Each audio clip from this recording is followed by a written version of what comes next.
ప్రజలకు కాంగ్రెస్ ప్రభుత్వంపై ఉన్న నమ్మకం పోయిందని మాజీ మంత్రి మోత్కుపల్లి నరసింహులు అన్నారు. గురువారం యాదాద్రి భువనగిరి జిల్లా ఆలేరు పట్టణ కేంద్రంలోని స్థానిక వైఎస్ఆర్ గార్డెన్లో ఏర్పాటు చేసిన మీడియా సమావేశంలో ఆయన మాట్లాడారు. యాదాద్రి భువనగిరి జిల్లా ఆలేరు పట్టణ కేంద్రంలో గురువారం స్థానిక వైఎస్ఆర్ గార్డెన్లో మాజీ మంత్రి మోత్కుపల్లి నరసింహులు మీడియాతో మాట్లాడుతూ ప్రజలకు కాంగ్రెస్ ప్రభుత్వంపై ఉన్న నమ్మకం పోయిందని అన్నారు. ఎన్నికల ముందు 2000 పెన్షన్కు బదులు 4000 ఇస్తామని హామీ ఇచ్చారని, కానీ 2000 కూడా ఇవ్వటం లేదని, రైతు బంధు 15000 ఇస్తామని, కానీ 10000 కూడా గతి లేవని ఎద్దేవా చేశారు. షాదీ ముబారక్, కళ్యాణ లక్ష్మి గత ప్రభుత్వంలో 1,00,000 రూపాయలు ఇచ్చారని, కాంగ్రెస్ ప్రభుత్వం ఎన్నికలలో 1,00,000 రూపాయలు తులం బంగారం ఇస్తామని హామీ ఇచ్చారు, కానీ ఎక్కడా ఇచ్చిన దాఖలాలు కనపడడం లేదని అన్నారు. నిరుద్యోగులను ఇనుప కంచెలు వేసి దారుణంగా పోలీసులు కొడుతున్నారని, ఇది సరైన పద్ధతి కాదన్నారు. ముఖ్యమంత్రి రేవంత్ రెడ్డి ప్రభుత్వం వెంటనే నిరుద్యోగులకు 5,000 రూపాయల నిరుద్యోగ భృతిని ప్రకటించాలని కోరారు. ఇప్పటికీ 7 సంవత్సరాలు 7 నెలలు గడుస్తూ ఉంది. ఈ 7 నెలల కాలంలో కాంగ్రెస్ పార్టీ అంటే ఎంతో నమ్మకం, కాంగ్రెస్ పార్టీ వల్ల చాలా లాభం జరుగుతున్నటువంటిది యువకులు, రైతులు, నిరుద్యోగులు, మరి పేద ప్రజలు ఎంతో అనుకున్నారు. గత ప్రభుత్వాన్ని, టీఆర్ఎస్ ప్రభుత్వాన్ని మార్చాలనుకున్నారు, మార్చుకున్నారు.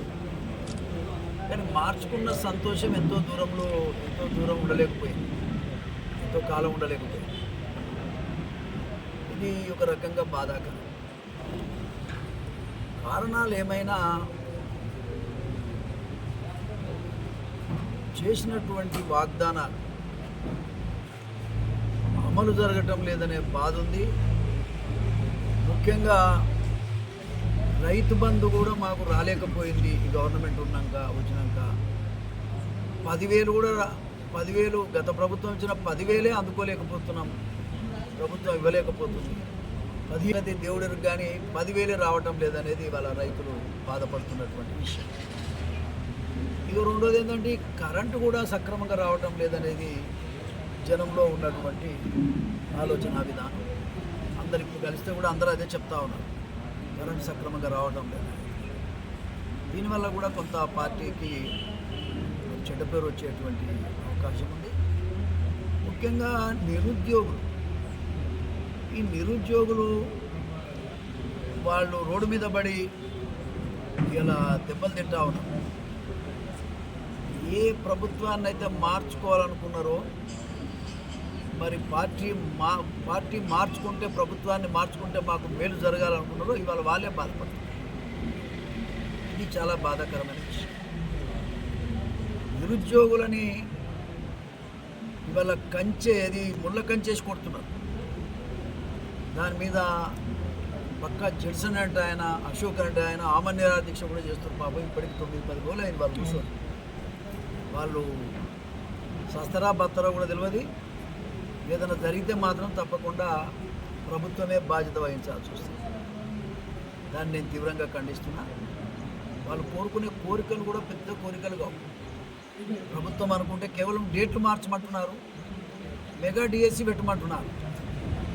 పక్కన ఆంధ్రప్రదేశ్ 16,000 ఉపాధ్యాయుల పోస్టులు మెగా డిఎస్సి డిక్లేర్ చేశారు.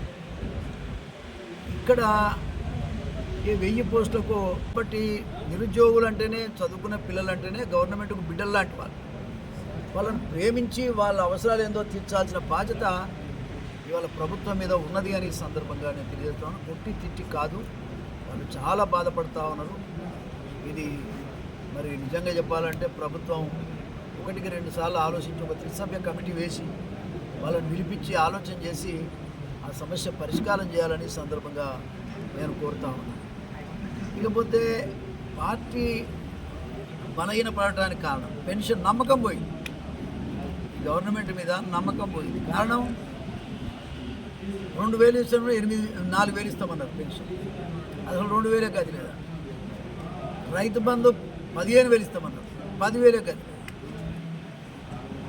ఇదేంటి కళ్యాణ లక్ష్మి, షాది ముబారక్ కళ్యాణ లక్ష్మి 1,00,000 రూపాయలు ఇచ్చేది గవర్నమెంట్ గతంలో.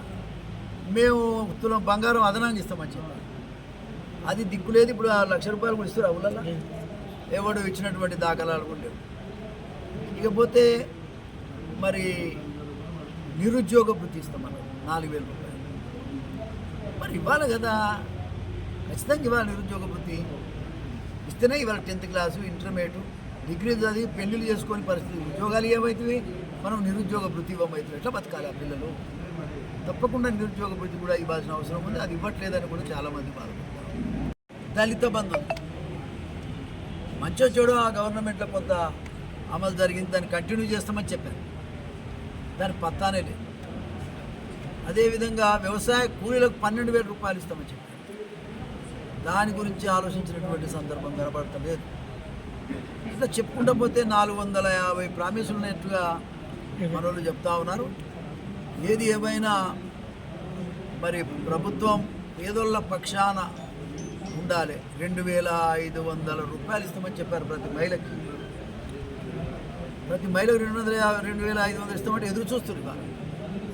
అది లేదు గతి. అదేవిధంగా మహిళలకు స్కూటర్లు ఇస్తామన్నారు. అదేమైందో కూడా ఇప్పటిదాకా దాఖలాలు లేవు.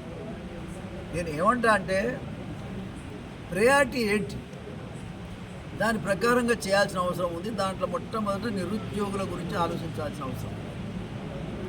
ఇది గవర్నమెంట్ ఆలోచన చేసుకోవాల్సిందిగా నేను డిమాండ్ చేస్తూ ఉన్నా. ఏది ఏమైనా ఇళ్లకు 5 లక్షలు ఇస్తామన్నారు. అది ఇస్తామంటున్నారు. ఇప్పటిదాకా దాని గురించి కూడా ఎవరు పట్టించుకోవడం లేదు.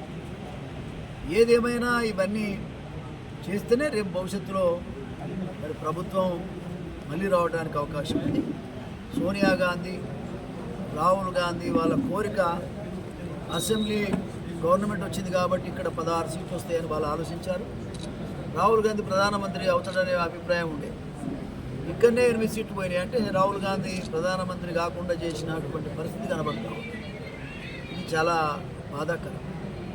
ఏది ఏమైనా పార్టీ బలహీనపడింది. దాన్ని బలోపేతం చేసుకోవాల్సిన బాధ్యత పార్టీ మీద, కాంగ్రెస్ పార్టీ మీద ఉంది.